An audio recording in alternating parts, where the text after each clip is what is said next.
Hello athletes, this is Travis back to talk some training with you guys. The subject actually came up in a conversation last night with a friend and former athlete, and he thought it'd be really good for me to kind of dive in, and I definitely agreed with him. And we're going to be talking about goal setting and how to basically use goal setting to really facilitate your training performance. And I don't know why, it took this long for me to really latch on the value of the subject, but this may be kind of just one of the most important kind of topics that I can kind of share with you guys, because it never ceased to amaze me how many of my athletes fail because of a lack of skill in setting goals, and things that seem very obvious and kind of intuitive to me, which definitely aren't obvious intuitive. And that's why I'm hoping kind of sharing this topic with you guys will kind of help with your goal setting and putting your mental energy and focus in the right place, all right? And also putting it in a place that's really going to facilitate your motivation for training and is not going to handicap that motivation, all right? And that's what poor goal setting is going to do, all right? It's going to constantly handicap your motivation to continue training, because you're not going to be achieving the goals that you've set for yourself because you haven't set them thoughtfully, all right? And so the first point that I want to talk about with these goal setting is that your goals must be intrinsic to you, all right? And so you want to avoid setting goals that have a high level of dependence upon other people and other people's performance, all right? And that's not to say you can't have those goals. And so, if I'm saying, and competitive goals very much kind of fall into kind of that zone there. Certainly the higher level of competition you get, the more they fall into that category.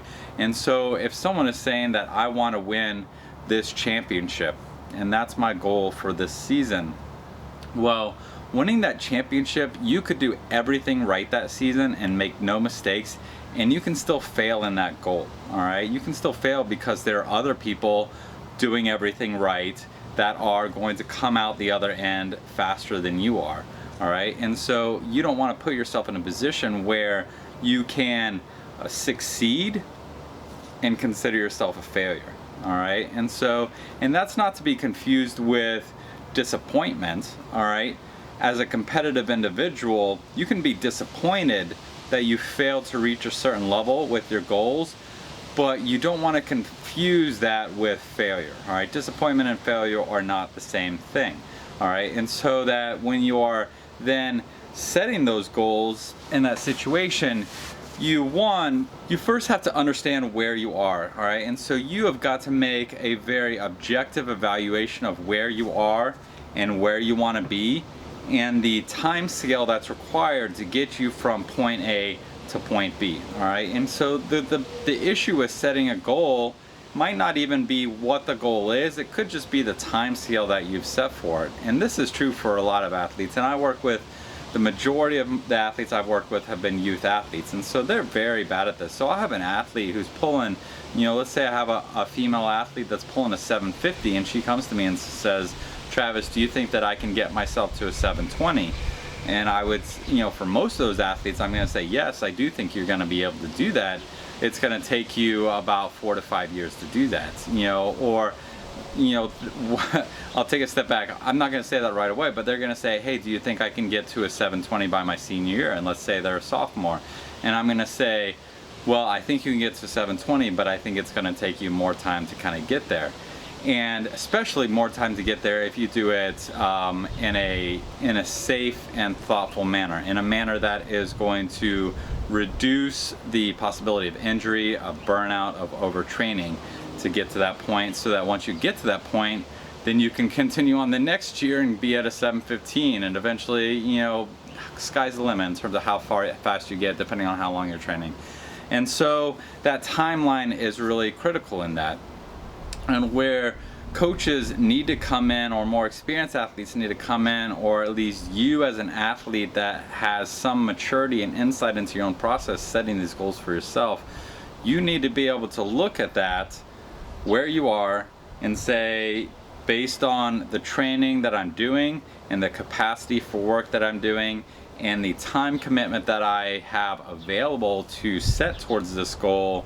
This is the amount of time that will take me to achieve this level of performance.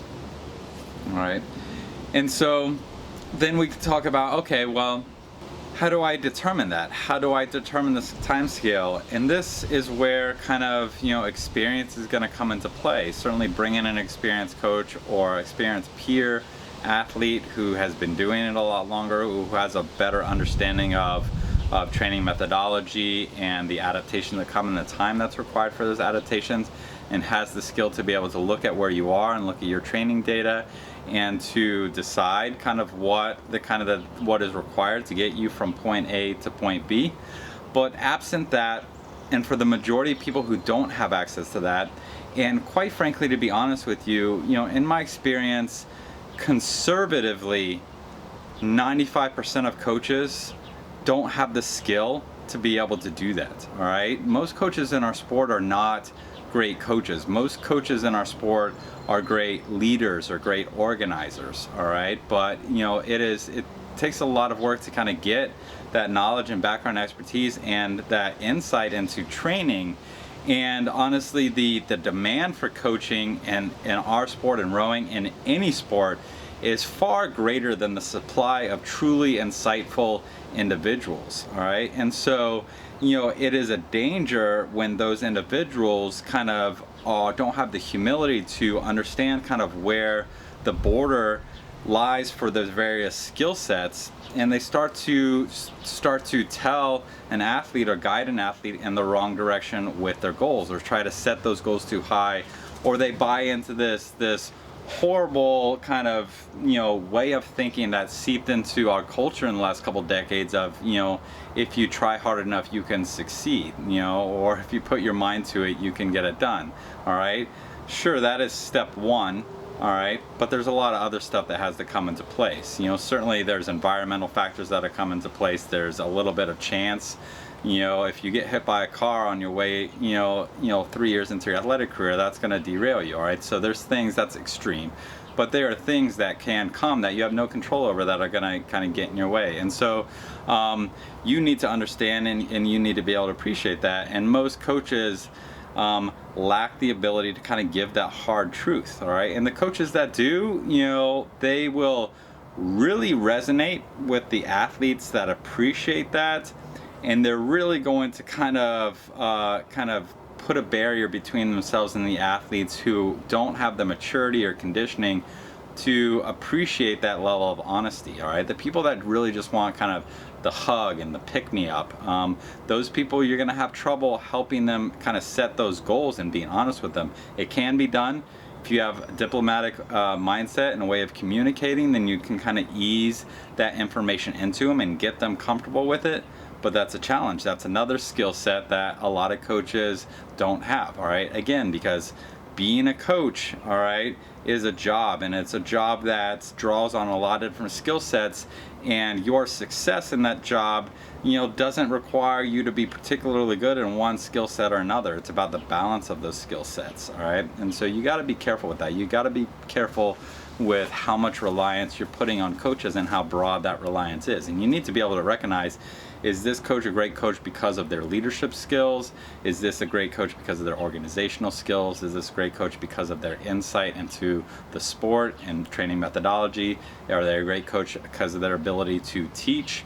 Are they a great coach because of a good combination and balance of all those skill sets? So being careful with that. But kind of what I was trying to get to with all this is that it is, for those reasons, it is very dangerous to set those performance-based goals that have some other influence on them other than what you are doing on a day-to-day basis. And so for me personally, and for the athletes that I coach, I do everything I can to bring those goals internal and to make them a procedural goal, all right, a process goal, and not an end goal, all right? And so what I mean by that, and I'll use myself as an example, the training log is key for this topic and the subject. And I tell my athletes, no high-level athlete is going to succeed without keeping a training log, all right?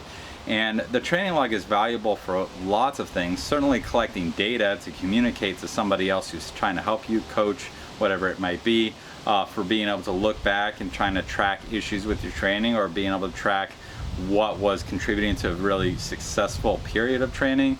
But keeping that training log is also essential, and keeping a detailed training log is essential for goal setting, all right? It's essential to be able to track your training and to use that to set process goals, all right? So that you're taking small steps forward. And I say small steps deliberately, all right? Another big issue that people have with goals, and that goes back to that timeline issue, is that they're trying to do too much too soon, or that they think that goals are kind of walking in a straight line, and then every once in a while you jump forward, all right? And then you walk a straight line for a while, and then you jump forward, all right? The best goals are going to be achieved by taking just very, very small steps forward on a day-to-day basis, all right? And by keeping a training log, you're going to be able to track that, all right? Especially as an experienced athlete, the progress that you're going to be making is very small, all right? You're going to be making fractions of a percentage of gains on a week-to-week basis, or if you're lucky, on a session-to-session basis, and hopefully on at least a month-to-month basis. But those are going to be small. And whereas when you started out in whatever sport you are, you know, I'm a rower, we talk a lot about rowing here. So as a novice rower, your gains are going to come very quick, and they're going to be very distinct and easy to track. But for me, when I was several years into my rowing career and I was training at a national level and trying to win Club Nationals Canadian Henley, my improvements were tenths of a second, you know, over, you know, a decent period of time. And when I was doing anaerobic work in particular, you know, let's say, you know, 300 pieces, always a favorite workout, very easy to describe. So let's say I was doing 3-minute pieces, and I was doing 8 3-minute pieces. And let's say I was starting that first one around a 147, and I was finishing the last one around a 141 for the average. Well, the improvement that I'm going to get for that on my next session is going to be very small. And so if I keep that and I say, well, 147.3 on my first one, and then 146, and then 145.2, and then 44.8, etc., etc. Those little, like, accurate logs that I've kept in my goal, if on that next training session I look through and then I'm like, okay, my first one, you know, 146.7, and then the one after that 145.6, and then the next one 148.6, all right? Those are very, very small increments. And if I had not kept a training log, if I'm just looking at kind of the average splits, and I'm going to see that, I'm saying, well, I'm pretty much the same speed as I was last time. It's been a month. Why am I not getting faster? Whereas if I have that detailed training log, I can be like, wow, I'm, you know, half a second or 0.2 of a second, 0.3 of a second faster on each of these intervals. And if I'm doing that in meters, that might be 3 meters, all right? That might be 4 meters, that might be 1 or 2 meters. But if that is consistent over the course of that workout, then that adds up. So maybe over the course of the workout, I've covered an additional 20 meters. Well, 20 meters over the course of 5,000 meters is not something that you're going to remember or intuitively feel.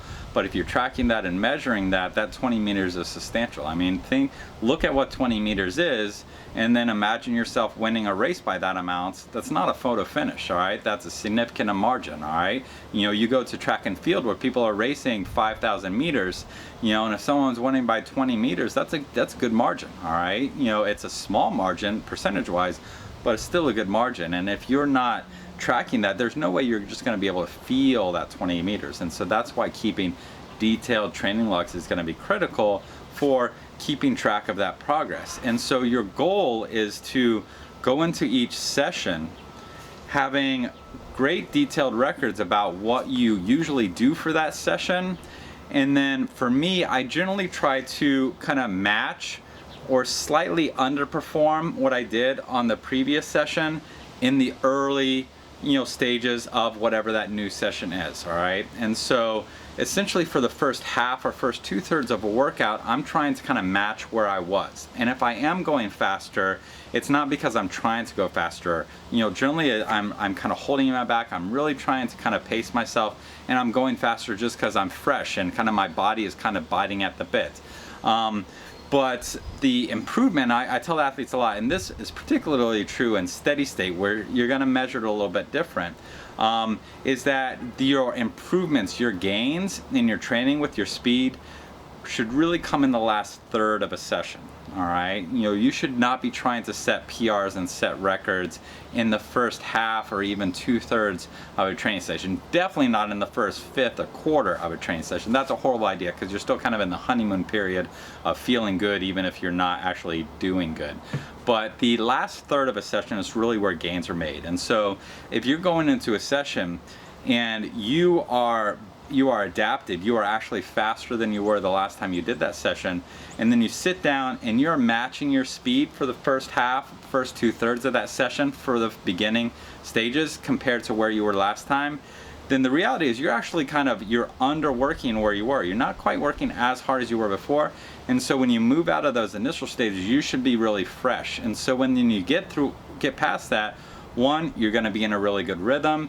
One, you're going to be feeling the effort at least. Even if you're not feeling as much, you're still going to be feeling it.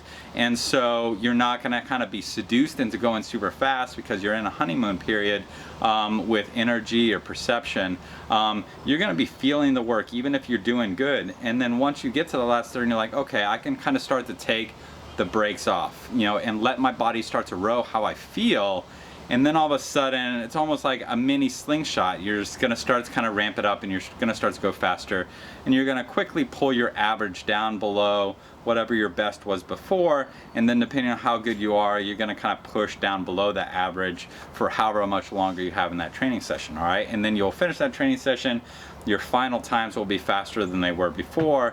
And you'll feel great, all right, because you were basically holding back for half to 2/3 of that session, and then you kind of let it go and you're just kind of going, and you have the high of being faster and performing well, and it's just a really good feeling. And you did that because you had this training log. You had a really good idea of where you had been at any given time, and you would use that to help pace yourself for your training sessions. And now, not every training session is going to be that PR session. So by also going into that session and kind of holding yourself to where you were, or even slightly slower than you were, then you're giving your body the buffer to not be at its best that day, all right? Because you're never going to be at your best every single day. You're never going to be at par every single day, all right? That's the whole point of par. Par is the average. You're going to be above and below it depending on the day. And so if you're constantly starting sessions where you're a touch below par, and then you're allowing yourself to kind of ease to par and then kind of push past it, you're giving yourself the ability to, on those days where you're just not feeling it, to stay slightly below par, or maybe just settle into par at your best for whatever that training session is, and you can still finish that training session with a good workout, a good effort. You haven't kind of pushed beyond your ability for that day early because you thought that you should be getting a faster time, all right? You wrote it, you trained conservative in that sense. And now the other goals and goal setting, that was kind of setting of your training sessions. But I talk to my athletes a lot, and they're always coming to me as like, what can I do to be faster? What can I do to be faster? And they're always looking for just kind of the secret, like as if I've been holding this special secret in my back pocket, and I really have been kind of saving it for that one time somebody asked me how, what they can do to get faster. No, I'm telling you everything I can to get you faster within the context of the work, the availability of the work that we have at practices, all right? The real secret is not this extra session, or is like, oh, you're willing to work harder than everyone else, so do an extra hard session, then go do it and you'll be faster. No, not at all. I'm going to give you the sessions that you need to do to get faster. If you want to know what you're going to get faster, then you need to look at that, and your goal needs to be get plenty of sleep every night. Eat the right times, eat the right foods, avoid junk, manage your stress and your time appropriately. And so all of these can be ways that you can kind of set and facilitate your goals moving forward, all right? Because competitively, certainly if you're a high competitive level, everybody that's on that start line of the race course, they've worked hard.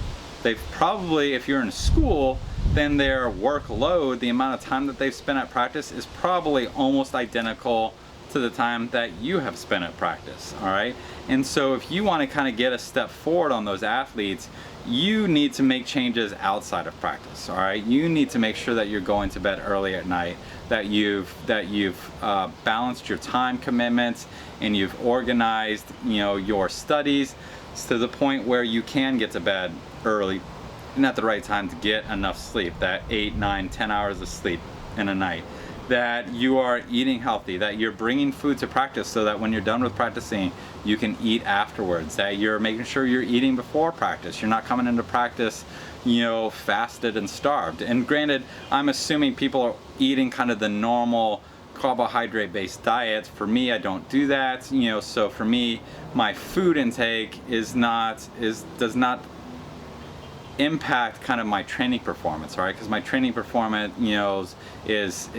draws on fat stores, and those fat stores are there whether I've eaten recently or not, all right? So that's one benefit of eating the way I do, all right? So, but that 99.9% of people don't eat that way, all right? So you need to make sure that you're fueling before your sessions so that you have energy in your body to perform on that sessions, and then when you're done with that sessions, that you're refilling your tanks, all right? And that you're eating healthy, good foods, all right? That you're making good decisions with your training to avoid injury. Like, these are all things, these are goals that you can set for yourself to maximize what you're doing with each of these supplementary activities to ensure that you are getting the most out of your performance, and so that when you do get to that championship, that you are in a far better place to perform than any of the other athletes there that think if their goal is just to work really hard on those hard days at practice, and then if they work harder than everyone else, they'll be faster. That's not really the case, all right? And that's rarely the case. Usually the very thoughtful, deliberate, smart athlete that works hard is always going to beat the kind of uber tough athlete that doesn't really think that much and just does what they're told and not much else, all right? And so be aware of that, all right? It's easy to beat stupid athletes, all right? So don't be that stupid athlete, all right? And then kind of going back, to that goals and that setting and the process is that, if you're doing that, if you're focused on what you are doing on a day-to-day basis, you have full control over that. If you're setting your goals on a day-to-day basis with your training and you're losing the data from your previous training and your training logs to inform that process so that each day you're making small steps forward, then if you're constantly making small steps forward and you're never having those steps back, then eventually you're going to get pretty far, all right? Those steps are going to take you quite a distance if you're doing that every day for a year, 2 years, or even a season. So that's why I'm saying when you're setting goals, the goals need to be, in the moment, all right? They need to be in the present, and they need to be focused on you and what you're doing and what you control. And if you do that, and if you do that on a day-to-day basis, then you will eventually be a high-level athlete, all right? And like my saying, kind of my mantra that I like with training is that every day a little bit better than when we started, all right? Is that every day it's just a little bit of gain, all right? And you add up those gains, and they're gonna create a pretty meaningful sum at the end of the day, all right? So that's kind of that goal setting. I mean, I can talk about this for another hour plus, in terms of the process of being on a team and moving boats and kind of, what you need to do, to develop yourself technically before you can even think of kind of performing at a high level. If you guys are interested in me kind of continuing and kind of giving examples from my coaching in terms of how we effectively kind of set those goals as a team and move forward, let me know in the comments. Let me know what your interest is, and maybe I'll kind of continue this subject with kind of part 2, part 3, all right? But I've been talking for a while. I don't want to kind of go on too long. I really hope this was helpful for you guys to understand how you can better set yourself up to achieve your potential in the sport, or your potential as that athlete. It doesn't matter what sport you're in, all right? Any sport, all right? It doesn't even matter if it's sport. I mean, this can be applied to anything in life, all right? It's how you setting those goals, set them in yourself, and kind of be aware of those long-term goals. Be aware, certainly when I was training, my goal was to win club nationals. My goal was to win Canadian Henley, but those kind of intangibles did not dictate what I was doing on a day-to-day basis. The day-to-day basis was taking small steps forward in my training all the time, making improvements, making good decisions, and because of that, I was able to win club nationals. I was able to win Canadian Henley. All right, and so hopefully you guys can take this and have similar success. So give this a thumbs up if you liked it. Subscribe if you aren't already and you would like to see more videos like this. And don't forget to comment below if you have any input, any samples, goal setting, maybe some questions about setting goals for yourself or what you can do or what's realistic. And that's it. And I'll answer those as I can. And yeah, we'll come back for the next video, whether it's talking about goals or talking about anything else that is important for you guys to maximize your performance. All right, thanks. This is Travis, signing off.